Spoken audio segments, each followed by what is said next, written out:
अस्सलाम वालेकुम नाज़रीन। इस वक्त पार्लियामेंट हाउस में जो हलचल और जिस तरीके से पहले 4 बजे के बाद 7 बजे और अब कहा यह जा रहा है कि 10 बजे, और अब से कुछ देर पहले तो एमल वली खान साहब ने यह भी कह दिया जी कि सुबह तक ये नमाज फजर तक ये इजलास चल सकता है क्योंकि नंबर पूरे नहीं हो रहे। लेकिन इसी के साथ एक बहुत बड़ी जो एंट्री इस टाइम हो गई है वो मुनीर मलिक साहब की जानिब से अब्दुल मोइज़ जाफरी ने ये ऐलान किया है और कहा है, उन्होंने बाकायदा तौर पर ट्वीट करते हुए वो कह रहे हैं कि मुनीर मलिक साहब की इजाज़त से ही बता रहा हूँ कि वकला जो है वो इस चीज़ के ऊपर आमादा हो गए, राज़ी हो गए, मुत्तफ़िक हो गए कि 26 अक्टूबर के बाद सिर्फ जस्टिस मंसूर अली शाह साहब को ही हम अपना चीफ जस्टिस मानेंगे। और इस हवाले से बाकायदा एक वकला तहरीक का भी ऐलान कर दिया गया है। अगर आप पूरा सीक्वेंस देखना शुरू करें, काजी फ़ायद ईसा साहब ने ट्रिब्यूनल्स वाला मामला लटका दिया। काजी फ़ायद ईसा साहब के आगे चहीते आमिर फारूक साहब, उन्होंने ट्रिब्यूनल्स वाला मामला लटका दिया। यानी ट्रिब्यूनल्स वाले मामले के ऊपर क्यों इतना डिले होता रहा, क्यों वो फैसले नहीं किए जाते रहे, तारिक महमूद जहांगीरी साहब का रास्ता क्यों रोका गया, क्यों इन जजेस के रास्ते में हर्डल्स डाले गए। क्योंकि अगर ट्रिब्यूनल्स वाला मामला चल पड़ता तो ये जो नशस्तें आज आज ये जो 3-4 वोटों के लिए पाकिस्तान तहरीक इंसाफ को कभी मौलाना के पैर पड़ने पड़ रहे हैं, जाके मौलाना के घर के बाहर की जो सूरत हाल है वो तो मैं आगे चल के बताती हूँ। अब इसकी वजह यही है कि काजी साहब ने जितने फैसले डिले किए, एक रिकाउंटिंग वाला फैसला है जो काजी साहब ने वक्त पर किया है, बाकी हर फैसला आप उठाकर देखें, मिलिट्री ट्रायल्स वाले फैसले आप उठाकर देखें, उसके ऊपर जिस तरीके से रिस्पॉन्स आया। और आज अगर वकला तहरीक शुरू हो जाती है, अगर बड़े नामी गिरामी वकला इस तहरीक को लीड करते हैं, मुनीर मलिक साहब काजी फ़ायद ईसा साहब के भी वकील रह चुके हैं जब उनको नाअहल किया गया था, और इसी तरह जस्टिस इफ्तिखार चौधरी साहब के वकील भी रह चुके हैं जब उनको नाअहल किया गया था।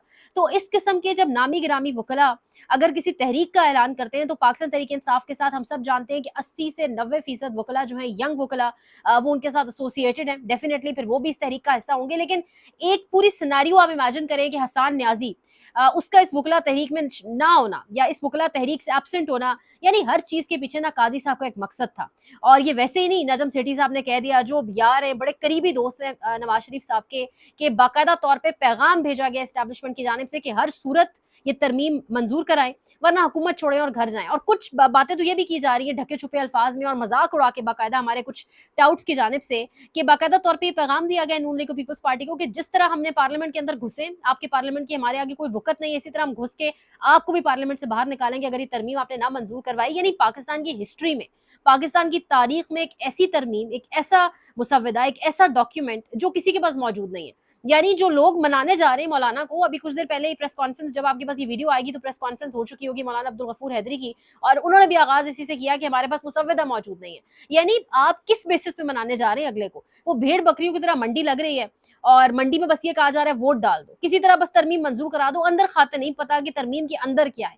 यानी ऐसा क्या है जो रात की तारीकी में मंजूर कराना मकसूद है। अभी 45-40 दिन बाकी है काजी साहब के पास, इतनी क्या इमरजेंसी है कि इन्हीं दिनों के अंदर अंदर ये तमाम तर मामला आगे लेके चलना है, और मुसव्वदा किसके पास है। अब यहाँ पर इंटरेस्टिंग स्टोरी तब बिल्ड हुई जब कुछ रिपोर्टर्स ने रिपोर्ट किया कि मौलाना साहब के पीछे बाकायदा तौर पे, इंटरेस्टिंग भी है, सियासत बहुत कुछ कराती है, जब बाजमात जो है वो नमाज मगरिब अदा की पाकिस्तान तहरीक इंसाफ की क़यादत ने, और नमाज अदा करने के बाद वो अजमल जामी साहब ने बड़ा दिलचस्प एक जुमला लिखा ट्विटर पे। उन्होंने कहा कि नमाज इशा के टाइम हो सकता है मौलाना के चेहरे पे नूर ना हो क्योंकि मौलाना साहब हो सकता है रास्ता बदल चुके हो, तो वही हिसाब है। लेकिन मौलाना साहब ने बाजमात नमाज अदा कराई है, और उसके बाद जो अच्छी खासी एक खलबली मची है हुकूमती कैंप्स के अंदर, क्योंकि उन्होंने मीटिंग के लिए जाना था। मोहसिन नकवी, अच्छा इससे भी ज्यादा हैरत इस बात की है कि मोहसिन नकवी साहब आगे आ गए हैं और उनको फॉलो कर रहे हैं इसाक डार साहब, यानी जो डिप्टी वजीर आजम है आपके, जिनको नायब वजीर आजम कहा जा रहा है, वो मोहसिन नकवी साहब को फॉलो कर रहे हैं। बात वही है कि मोहसिन नकवी तो फिर खासुल खास लोगों के आदमी है, मोहसिन नकवी को फॉलो ना करें, इतनी इतना इतना इतना इस टाइम स्टैंडिंग है इस हुकूमत की, सवाल नहीं पैदा होता। असद तूर ने भी एक बड़ा इंकशाफ किया। असद तूर ने जो इंकशाफ किया वो कह रहे हैं कि सिर्फ ये चीफ जस्टिस ऑफ पाकिस्तान की नहीं, आर्मी चीफ की मुद्दत मुलाजमत को भी 5 साल किया जाएगा। और सिर्फ यही नहीं, असद तूर साहब तो कह रहे हैं कि जनरल आसिम मुनीर इस वक्त के जो मौजूदा आर्मी चीफ हैं वही सूट करते हैं सिर्फ इस सिस्टम को, और नून लीग की हुकूमत को वही बचा सकते हैं। ये असद तूर के अल्फाज कोट अनकोट किए हैं मैंने, लेकिन ये इस टाइम सारी सिचुएशन है। और इस सारी सिचुएशन के साथ एक बड़ी अहम तरीन चीज़ ये है कि इमरान खान ने जेल से कहा है कि आईनी तरमीम अगर ये मंजूर करा लेते हैं, आईनी तरमीम अगर पास हो जाती है और मंजूर हो जाती है जिस भी तरीके से फ्लोर क्रॉसिंग को आईनी करार देकर तमाम तर मामलात करके, तो उसके बाद ये किसी ख्वाब, इनकी खाम ख्याली है किसी ख्वाब में कि हम खामोश रह जाएंगे, यानी स्ट्रीट मूवमेंट की तरफ मामला जाएगा। अब से कुछ देर पहले ARY के ऊपर भी एक गालिबन सुप्रीम कोर्ट से कोई ओहदा है उनके पास, जज साहब मौजूद थे, शहबाज खोसा साहब, और उन्होंने भी बावाज़ बुलंद इस चीज़ का इजहार किया कि हम सड़कों पर आएंगे क्योंकि इंसाफ अदालतों से नहीं मिल रहा। اور اگر عدالتیں اس طریقے سے مینج کی جائیں گی تو آخری راستہ اسٹریٹ موومنٹ ہے, آخری راستہ سڑکوں پر آنا ہے. تو اس ٹائم سب سے بڑا جو ایک گیم چینجر ہو سکتا ہے وکلا تحریک ہو سکتی ہے. وکلا تحریک کا ہم پچھلے 1-1.5 سال سے سن رہے ہیں, پچھلے 1-1.5 سال سے لوگ کہہ رہے ہیں وکلا تحریک, لیکن مجھے لگتا ہے یہ وہ ٹرننگ پوائنٹ ہوگا جب یہی حکومت بیسیکلی پرووک کرے گی وکلا کو اس قسم کی ایک گھٹیا, اس قسم کی ایک کالے حروف سے بھرپور ترمیم کر کے. اس ترمیم کے اندر ہونے کیا جا رہا ہے, اگر آپ کو چھوٹے چھوٹے چنکس بتائے جائیں تو 173 غالباً 185 63 ان تمام تر آرٹیکلز کو چینج کیا جا رہا ہے. 63 جو آرٹیکل 63 ہے اس کو چینج کرنے کے حوالے سے پریکٹس اینڈ پروسیجر کمیٹی کے اندر بھی قاضی صاحب کہہ چکے ہیں جی کہ 63 والا کیس لگاؤ. یعنی قاضی صاحب کی جو نظر ہے نا وہ شروع سے اپنی ایکسٹینشن کے اوپر, شروع سے اپنی مدت ملازمت بڑھانے کے اوپر تھی, اور انہیں پتا تھا کہ کس طرح پاسبل ہوگا. اسی طرح پاسبل ہوگا کہ میں نمبر گیم پارلیمنٹ کے اندر میں اس جماعت کی بڑھاؤں اور یا فلور کراسنگ کو الاؤ کراؤں. یعنی فلور کراسنگ جیسی گھٹیا 2 نمبر چیز یہ دوبارہ جو ہے دوبارہ اس کے اوپر کام ہونے جا رہا ہے, دوبارہ فلور کراسنگ ہوگی. اور اس کے ساتھ ساتھ جو ایک اور بڑی خطرناک چیز ہونے جا رہی ہے, اسلام آباد ہائی کورٹ کے ججز, ویسے تو پورے تمام ہائی کورٹس کے ججز کا اختیار آ جائے گا حکومت کے پاس, اور حکومت کون ہے, اسٹیبلشمنٹ ہے. لیکن اسلام آباد ہائی کورٹ کے ججز بابر ستار صاحب, طارق محمود جہانگیری صاحب, جسٹس سمن رفت صاحبہ, یہ عالیہ نیلم صاحب, یہ جو تمام تر ججز ہیں نا, بیسیکلی ان کو ایک شہر سے اٹھا کے بلوچستان, سندھ اور ایسے شہروں میں پھینکنا, یہ وہ لوگ ہیں جو جبری گمشدگیوں کے اوپر بات کرتے رہے. یہ وہ لوگ ہیں پچھلے عرصے میں جتنی بھی ابڈکشنز ہوئی اسلام آباد کے اندر, ہم نے ان لوگوں کو سٹینڈ لیتے دیکھا, عدالتوں کو تگڑا ہوتے دیکھا.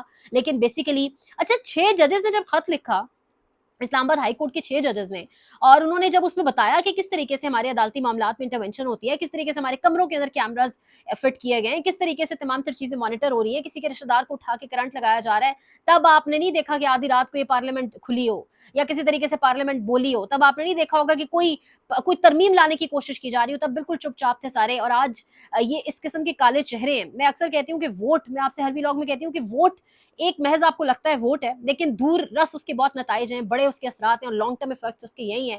آپ جب ایک ووٹ ڈالتے ہیں تو بہت سوچ سمجھ کے ڈالنا چاہیے, کیونکہ یہ وہی لوگ ہیں جو پھر آپ کی جا کے عکاسی کرتے ہیں. اب ریفلیکشن دیکھیں یہاں پہ ایمل ولی خان صاحب, نہ جانے ووٹ اس بار لوگوں نے ڈالا بھی ہے یا نہیں, کیونکہ جس طریقے سے آدھے سے زیادہ لوگ اسمبلی میں اس بار بیٹھے ہیں ہم جانتے ہیں.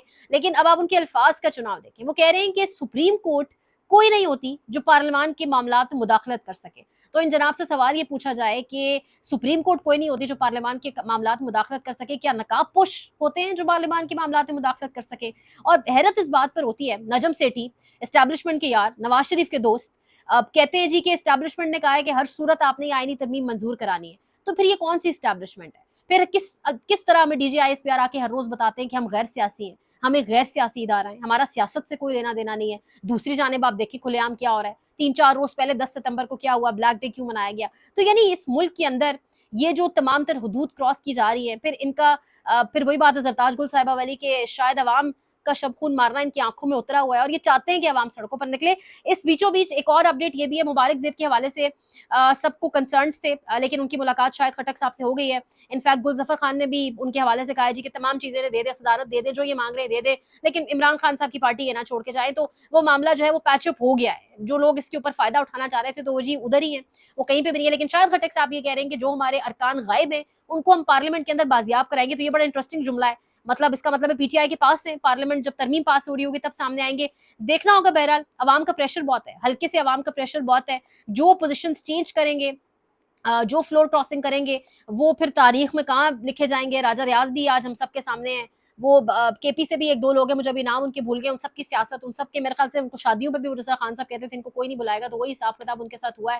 لیکن دیکھنا ہوگا یہ معاملات کس طرف جاتے ہیں. لیکن کے پی کے جاتے ہوئے اسلام آباد اور کے پی کے راستے کے بیچ میں ایک اور ایم این اے جن کا بتایا جا رہا ہے کہ نمبر بن جا رہا ہے. اب دیکھتے ہیں کہ معاملات کس طرف جاتے ہیں, لیکن یہ معاملہ صبح تک جائے گا.